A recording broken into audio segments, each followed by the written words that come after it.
How do you face failure? It's an uncomfortable question, isn't it? Because every one of us will at some point fail. Not maybe, not someday. At some point in your life, something that you've poured your whole heart into, a business, a relationship, a dream, it's going to slip through your fingers. And in that moment, the question won't be, how talented are you? It won't be, how smart are you? It won't even be, well, how hard did you work? The only question that matters is this: what do you do next? I spent most of my life working for myself as a video producer and a creative entrepreneur. When you're self-employed, there isn't much time for self-pity. There isn't a manager who hands you your next project. There isn't a company there to catch you if you fall. If you don't make the next phone call, if you don't send the next email, if you don't get back out there, you don't get paid. That kind of life teaches you something. Failure isn't the exception. It's part of the job. One of my favorite sayings is from a line that Yoda says in Star Wars. Do or do not. There is no try. Now, whether that came from a wise Jedi Master or just a little puppet, it doesn't really matter. Because the principle is true. The world doesn't reward good intentions. It rewards action. Over the years, I've had projects fail, I've had clients disappear, ideas that went nowhere, and plans that completely fell apart. I've also had successes that I never imagined. And after all those years, I began to notice something. The people I admired the most weren't the ones who avoided failure. They were the ones who seemed impossible to keep down when it happened. That's when I found myself fascinated with two very different cultures: the American cowboy and the Japanese samurai. At first glance, they couldn't be more different. They both have lived by the same idea, though, that when life knocks you down, you get back up. Every single time. These are the two ideas that have stayed with me for years. They come from opposite sides of the world, two very different cultures. One conjures up images of dusty trails and cattle drives. The other brings up the mind of the samurai, discipline, and centuries-old tradition. But underneath the surface, they teach exactly the same lesson. First, let's discuss the American cowboy, and not the Hollywood version, but the mindset. Think about the men and women who pushed west across America. They wanted to grab a piece of the American dream and start their own legacy and maybe build their own ranch. They loaded everything they owned into a wagon and headed west toward a horizon they'd never seen. No GPS, no weather app, no roadside assistance, no guarantee that they would even make it there alive. Every day brought another obstacle: a broken wheel, disease, food shortages, rivers that couldn't be crossed, mountains that looked impossible, the constant uncertainty of what lay ahead over the next hill. And yet, they kept moving. When something broke, they fixed it. When plans changed, they adapted. When the trail disappeared, they made a new one.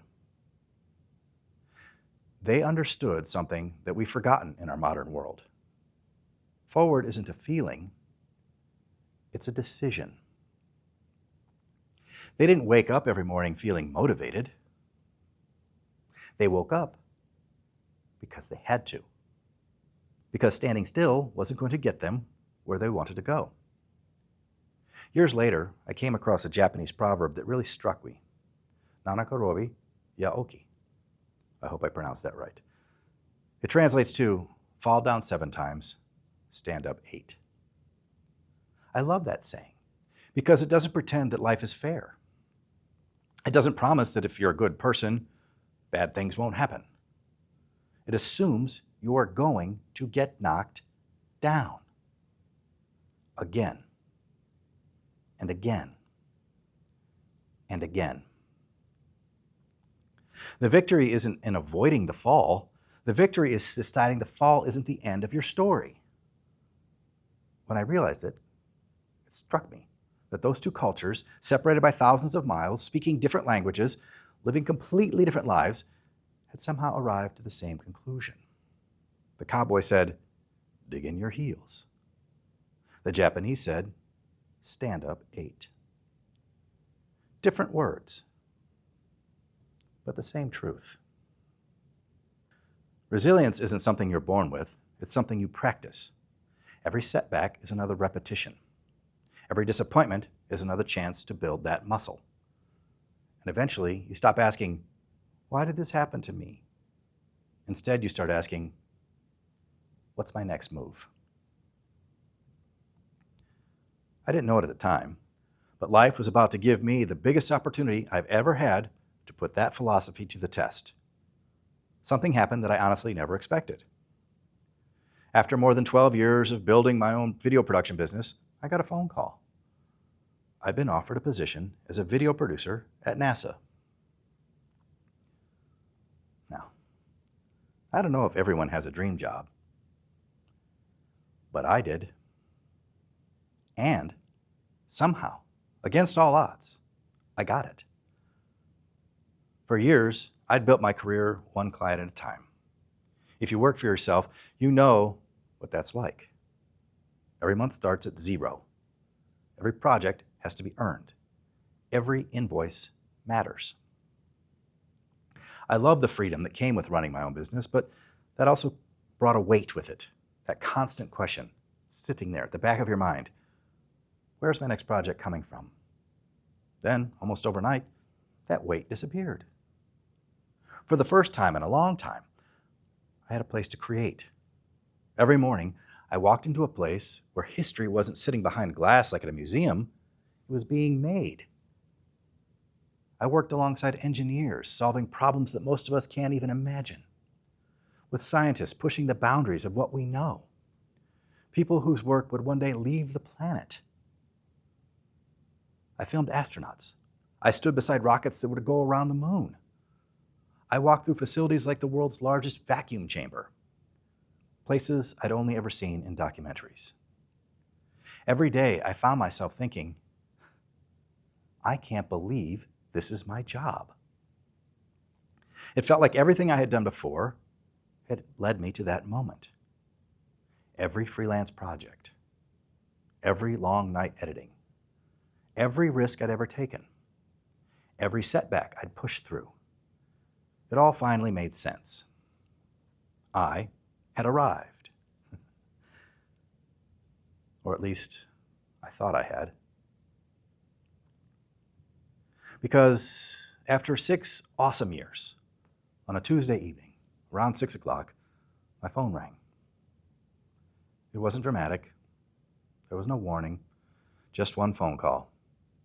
A federal budget cut had eliminated my position. That was it. The dream job I'd worked my entire career to get to was gone. Just like that.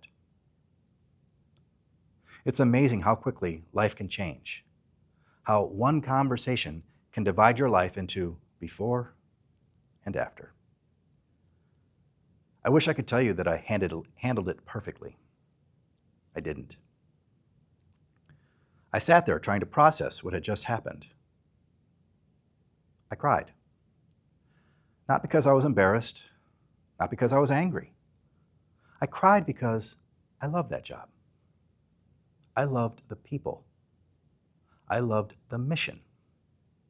I loved waking up every morning excited to go to work. Losing that felt like losing part of my future. So I gave myself permission to feel it for about 20 minutes. And then I looked at the clock. I remember thinking, okay, that's enough. Not because it was over. You don't get over something like that in 20 minutes, but because I understood one thing. The clock had started. Every minute I spent staring at the floor was a minute I wasn't building whatever came next. I couldn't change what had just happened, but I could choose what happens next. That's when those words I'd carried around with me for years came back to me.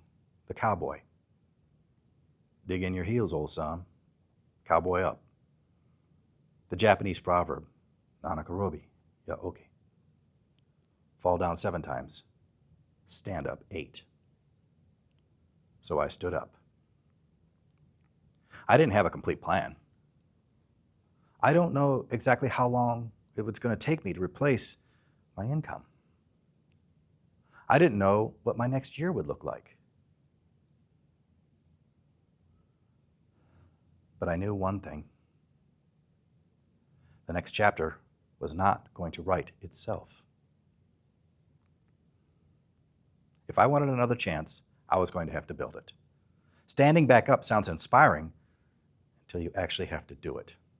Because when you're the one who's been knocked down, there isn't a marching band waiting for you. There isn't a dramatic movie montage. There's just ordinary mornings.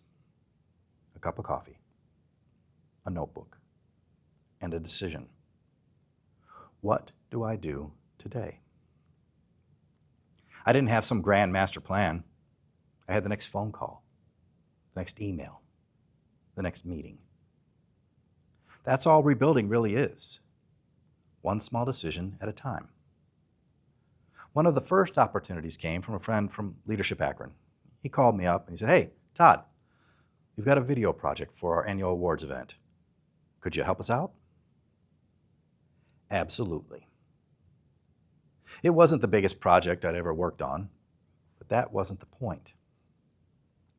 I needed momentum more than I needed perfection. I poured everything I had into that one. When it was finished, they were thrilled. Then they asked me another question. "Do you also happen to do photography?" Now, I laughed, because we have a little joke as video producers. We shoot 30 frames a second. Shooting 1 frame at a time is easy. But there's another lesson there. Sometimes your next opportunity doesn't look like the opportunity you were expecting. If I had been too proud to say yes, if I had been too focused on replacing NASA with another NASA, I would have missed something that was standing right in front of me. That one project turned into regular monthly work. Not because I planned it, just because I showed up. Then something happened that taught me another great lesson. One morning, I just finished a shoot. It was another project for Leadership Akron, and I did have another project later that afternoon, so I had several hours in between these 2 projects downtown. My first thought was probably what most of us would think. Well, I'll just go home and wait for the next meeting. But then another thought crossed my mind. What can I do right now that would create the most opportunity? So there was this radio station in the downtown area that I'd worked for years. I used to produce their videos for their in-studio musical performances that helped create a television program for PBS. Now, I hadn't planned a meeting. I didn't even have an appointment. I simply drove over. I walked through the front door, and the station manager looked up and said, "Todd, I'm glad you stopped by today." So, I went and sat down in his office. Within minutes, we talked about expanding their video production, growing their online presence, and new ways that I could help them. By the end of that conversation, we had created a flexible, part-time position that allowed me to continue running my own business while rebuilding part of that income that I'd lost. As I was leaving, he said something to me that I will never forget. He said, "Whatever it was that made you come in here today, keep doing that." Now think about that for a minute. Nothing magical happened. no algorithm, no viral post, no lucky break. I simply walk through a door. Sometimes resilience looks a lot less like courage and a lot more like just showing up. Then I made one more decision. I decided to build something that no one could take away with a phone call. I started to take YouTube more seriously. Not because it's easy, because anyone who creates for YouTube will tell you that it is not. Not because it's fast, because it isn't. I did it because every video becomes an asset. Every lesson that I learn can help someone else. Every subscriber is a relationship. Every upload is another brick in something I own. That's a very different way of thinking.